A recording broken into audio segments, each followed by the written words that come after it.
Donald Trump ने क्या Israel का बड़ा प्लान रोक दिया? अमेरिका ने ईरान को दी खुफिया चेतावनी। आखिर पर्दे के पीछे क्या चल रहा है? क्या दुनिया के सबसे संवेदनशील इलाकों में से एक मध्य पूर्व में एक ऐसा गुप्त ऑपरेशन होने वाला था जो पूरे क्षेत्र को फिर से युद्ध की आग में झोंक सकता था? क्या अमेरिका ने पहली बार इजराइल की रणनीति के खिलाफ जाकर ईरान को चेतावनी दी? और अगर यह दावा सही साबित होता है तो क्या इसका मतलब है कि अमेरिका और इजराइल के बीच रणनीतिक मतभेद अब पहले से कहीं ज्यादा गहरे हो चुके हैं? आज हम बात करेंगे उन रिपोर्ट्स की जिनमें दावा किया जा रहा है कि ईरान के वरिष्ठ वार्ताकारों पर संभावित हमले की आशंका के बीच अमेरिका ने अप्रत्यक्ष रूप से ईरान तक चेतावनी पहुंचाने में भूमिका निभाई। साथ ही संयुक्त राष्ट्र में ईरान की नई शिकायत और इसके संभावित वैश्विक प्रभावों को भी विस्तार से समझेंगे। हाल के दिनों में कई अंतर्राष्ट्रीय मीडिया रिपोर्ट्स और सुरक्षा मामलों पर नजर रखने वाले प्लेटफॉर्म्स में ये दावा सामने आया कि अमेरिका को आशंका थी कि ईरान और पश्चिमी देशों के बीच चल रही संवेदनशील बातचीत के दौरान इजराइल ईरान के कुछ शीर्ष प्रतिनिधियों को निशाना बना सकता है। इन रिपोर्ट्स में ईरान के विदेश मंत्री अब्बास अरागची और संसद अध्यक्ष मोहम्मद बाकर गालिबाफ के नाम संभावित लक्ष्यों के रूप में सामने आए। हालांकि इन दावों की स्वतंत्र पुष्टि नहीं हुई है और इजराइल की ओर से भी ऐसी किसी योजना की आधिकारिक पुष्टि नहीं की गई है। लेकिन यदि ऐसी आशंका वास्तव में अमेरिकी अधिकारियों के सामने थी तो सवाल उठता है कि उन्होंने क्या कदम उठाए। रिपोर्ट्स के अनुसार अमेरिकी अधिकारियों को डर था कि यदि किसी भी वरिष्ठ ईरानी वार्ताकार पर हमला हुआ तो चल रही बातचीत तुरंत टूट सकती है और क्षेत्र में दोबारा सैन्य संघर्ष भड़क सकता है। इसी वजह से कथित तौर पर अमेरिका ने क्षेत्रीय सहयोगी देशों के माध्यम से ईरान को संभावित खतरे की जानकारी पहुंचाने की कोशिश की। बताया जा रहा है कि इस चेतावनी के बाद ईरान ने अपने प्रतिनिधिमंडल की सुरक्षा पूरी तरह बदल दी। यात्रा मार्ग बदले गए, सुरक्षा बढ़ाई गई और कुछ स्थानों पर सैन्य सुरक्षा भी उपलब्ध कराई गई। अगर यह दावा सही है तो यह दिखाता है कि उस समय प्राथमिकता युद्ध रोकने की थी, न कि तनाव बढ़ाने की। यही से कहानी और दिलचस्प हो जाती है। विश्लेषकों का मानना है कि उस समय अमेरिका की प्राथमिकता ईरान के साथ बातचीत जारी रखना थी। एक बड़ा कारण वैश्विक ऊर्जा बाजार भी माना जा रहा है। यदि मध्य पूर्व में संघर्ष फिर बढ़ता तो होर्मुज जलडा मरुमध्य के प्रभावित होने का खतरा बढ़ सकता था। दुनिया के बड़े हिस्से का तेल इसी समुद्री मार्ग से गुजरता है।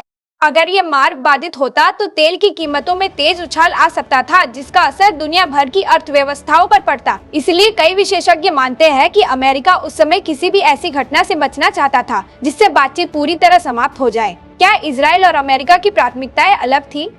यही सबसे बड़ा सवाल है। अमेरिका और इजराइल लंबे समय से रणनीतिक सहयोगी रहे हैं, लेकिन कई मौकों पर दोनों देशों की प्राथमिकताएं पूरी तरह एक जैसी नहीं रही है। कुछ विश्लेषकों का मानना है कि इजराइल ईरान के परमाणु कार्यक्रम को लेकर बेहद आक्रामक रुख रखता है, जबकि अमेरिका कई बार सैन्य कार्रवाई के बजाय कूटनीतिक रास्ते को भी खुला रखना चाहता है।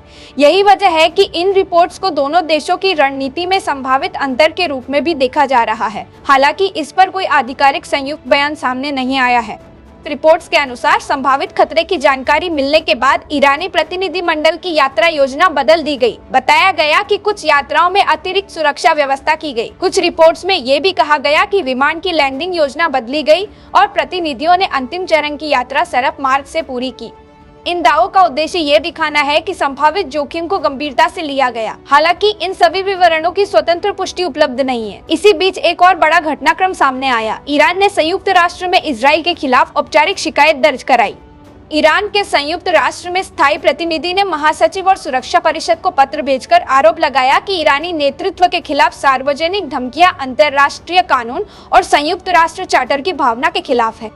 ईरान ने मांग की कि ऐसे बयानों और संभावित खतरों पर अंतर्राष्ट्रीय समुदाय गंभीरता से कार्रवाई करे। दूसरी ओर इजराइल लंबे समय से कहता रहा है कि वो अपनी सुरक्षा को सर्वोच्च प्राथमिकता देता है और ईरान के परमाणु कार्यक्रम को अपने लिए गंभीर खतरा मानता है। यानी दोनों देशों के बीच आरोप प्रत्यारोप का सिलसिला अभी भी जारी है। अब यहाँ दो महत्वपूर्ण सवाल खड़े होते हैं। पहला सवाल, अगर किसी संभावित हमले की आशंका को रोकने में वास्तव में अमेरिका ने भूमिका निभाई तो क्या यह अमेरिका की नई कूटनीतिक रणनीति का संकेत है? दूसरा सवाल, क्या मध्य पूर्व में आने वाले महीनों में बातचीत का रास्ता मजबूत होगा या फिर कोई नई घटना पूरे समीकरण को बदल सकती है? अपनी राय हमें कमेंट में जरूर बताइए। विशेषज्ञों का मानना है कि आने वाले समय में 3 संभावनाएं सबसे महत्वपूर्ण होंगी। पहली, ईरान और पश्चिमी देशों के बीच बातचीत आगे बढ़ सकती है।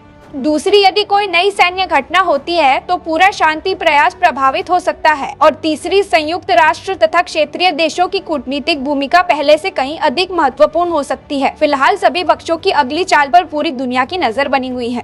तो कुल मिलाकर सामने आई रिपोर्ट्स ये संकेत देती है कि मध्य पूर्व में केवल सैन्य शक्ति की नहीं बल्कि पर्दे के पीछे चल रही कूटनीति भी बेहद अहम भूमिका निभा रही है। हालांकि इस मामले के कई दावे अभी भी आधिकारिक रूप से पूरी तरह प्रमाणित नहीं हुए हैं, इसलिए किसी भी निष्कर्ष पर पहुंचने से पहले सभी पक्षों के आधिकारिक बयानों और विश्वसनीय अंतर्राष्ट्रीय रिपोर्ट्स पर नजर रखना जरूरी है। अब देखना यह होगा कि क्या कूटनीति तनाव को कम कर पाएगी या फिर क्षेत्र एक बार फिर किसी बड़े टकराव की ओर बढ़ेगा। अगर आपको हमारी ये रिपोर्ट उपयोगी लगी हो तो वीडियो को लाइक करें, अपनी राय कमेंट में साझा करें और हमारे चैनल को सब्सक्राइब करना न भूलें।